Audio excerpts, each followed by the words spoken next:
আমাদের বাসায় নতুন কাজের লোক রেখেছি, আমার বোনকেই রেখেছি। কারণ ওনাকে পড়ার কথা বললেই উনি বাসার সমস্ত কাজ করার জন্য অস্থির হয়ে যায়। তো এই জন্য বলছি আমাদের বুয়া বাদ দিয়ে এখন তাকেই রাখবো। কারণ তাকে পড়ার কথা বললেই সে বাসার সব কাজ করতে চায়, যদিও পারে না, পাকনামি করে। তো আসসালামু আলাইকুম, সবাই কেমন আছেন? আলহামদুলিল্লাহ, নিশ্চয়ই ভালো আছেন। আল্লাহর রহমতে আমিও ভালো আছি। তো পুরো ভিডিওটা না টেনে আমার সাথে দেখেন, ভালো লাগবে ইনশাল্লাহ।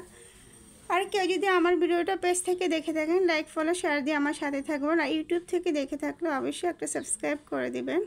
তো আমার বোনকে পড়তে বসার কারণে, কারণ তার তো পরীক্ষা চলতেছে, তো সে আসলে এত পড়া, বাচ্চারা এখন ক্লাস 1-এ প্রচুর পড়া, দেখা যায় দুষ্ট বাচ্চা সে আরও। তো এত পড়া সে একসাথে করতেই চায় না, তাকে পড়ার কথা বললে সে এখন বাসার কাজে লেগে গেছে। তো এই জন্য বলছে আমাদের বাসায় যে বুয়া আছে সেই খালাকে দিয়ে দিব, তুমিই সব কাজ করো। তো সে না পারলেও সে দেখা যায় সত্যি সত্যি সে ভালো করে কাজ করতে পারে। তো আমরা বলছি যে বুয়া বাদ দিয়ে দিব, তুমি সব কাজ করতে থাকো। তো এই জন্য সে সব কিছু করতেছে, আর আমার সাথে খুবই রাগারাগি করতেছে, আমি মানা করতেছি দেখে। এই জন্য বলছি তোমার যা ইচ্ছা তা করো, করার বদলে সে আর নষ্ট করেই ফেলে।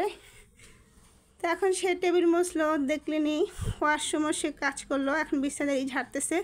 এখন সে গুছিয়ে ফেলবে সব কিছু। তার গোছানোর পরে পিছন দিয়ে দেখা যাবে আরও ছেঁড়া বেড়া অবস্থা, পরে আমাদের কী করতে হবে।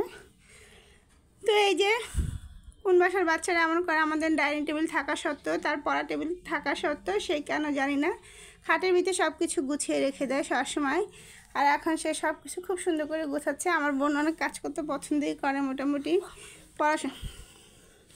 পড়াশোনার সময় হলে তার কাজও বেশি স্পিড বেড়ে যায়। তো তার কাজ নিয়ে সে আসছে, এখন আমি আমার কাজে চলে আসলাম। তো রান্নাবান্না করতে হবে, খেতে হবে। এখানে ডাল দিয়ে আজকে মিষ্টি কুমড়া বড়ি দিয়ে খুব মজার একটা তরকারি রেসিপি আপনাদের সাথে শেয়ার করব, দেখতে থাকবেন অবশ্যই।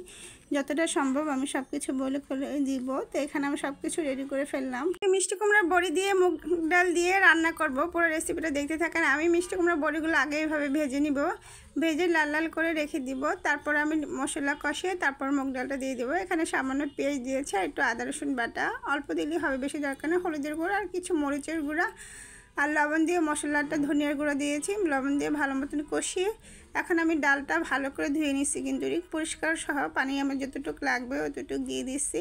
তারপর আমি ডালটা চেক করে নিলাম, অর্ধেকটা সিদ্ধ হয়ে গেছে। এখন আমি সিম আর মিষ্টি কুমড়োটা দিয়ে দিচ্ছি, এটাও 50% সিদ্ধ হলে তারপর আমি শাকটা দিয়ে দিলাম, সাথে বড়িগুলো দিয়ে দিব। বড়িগুলো দিয়ে আন্দাজ মতন পানি দিয়ে দিব। তবে সত্যি কথা বলতে কি, আমরা যেদিন ভিডিওটা এডিট করে দেওয়া হয় সেদিন কিন্তু করা হয় না। অবশ্যই তরকারিগুলো আগে আমাদের খাওয়া হয়, ভালো লাগলেই আপনাদের সাথে শেয়ার করা হয়, আপনাদেরকে রান্না করার কথা বলি। এই রান্নাটা এত মজা হয়েছে যে আপনি 1 প্লেটের বদলে 2 প্লেট ভাত অনায়াসে খেয়ে ফেলতে পারবেন। এবং রুটি পরোটা যে কোনো কিছু দিয়ে খেতে অসাধারণ হয়েছে, খালিও আপনি নিয়ে খেতে পারবেন। খুবই মজা হয়েছিল, আমার মতন করে বাসায় ট্রাই করে অবশ্যই দেখবেন। তো তরকারিটা অসাধারণ হয়েছিল, যে কোনো কিছু দিয়ে ভালো লাগবে, আপনি খালি এমনিও খেতে ভালো লাগবে। তো অবশ্যই এভাবে রান্না করে ট্রাই করে দেখবেন, খুবই মজার। আবার শীতের সবজিগুলো, পালং শাক কিন্তু এমনি শরীরের জন্য খুবই ভালো। এই সময় পালং শাকগুলো একদম ফ্রেশ তাজা ছিল। আর আমার কুমড়ার বড়িগুলো দেখেন সিদ্ধ হয়ে কিন্তু বড় বড় হয়ে গেছে। আমি আর ঝোলটা আনাবো না, যেহেতু মুগ ডাল ছিল, এটা পরে ঠান্ডা হলে এমনি আরও ঘন হয়ে যাবে। তো এরপর যে আমি নামিয়ে ফেলবো। খুবই মজা হয়েছিল, আমি কিছুটা বেরেস্তা ভেজে দিয়েছিলাম।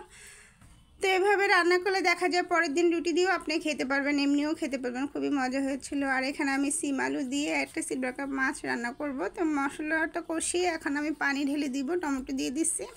তো পানি দিয়ে মাছগুলো দিয়ে দিব। তো আমি সবসময় পাশে একটা গরম পানি পাতিলে দিয়ে রাখি, দেখা যায় কাঁচা পানিটা দিলে তরকারিটা আড়া হয়ে থাকে, এই জন্য গরম পানিটাই দেওয়ার চেষ্টা করবো। তো এখানে মাছগুলো দিয়ে আমি জল দিয়ে দিচ্ছি। আর এখানে আমি একটু কাঁচকমরিচ বসাইছিলাম।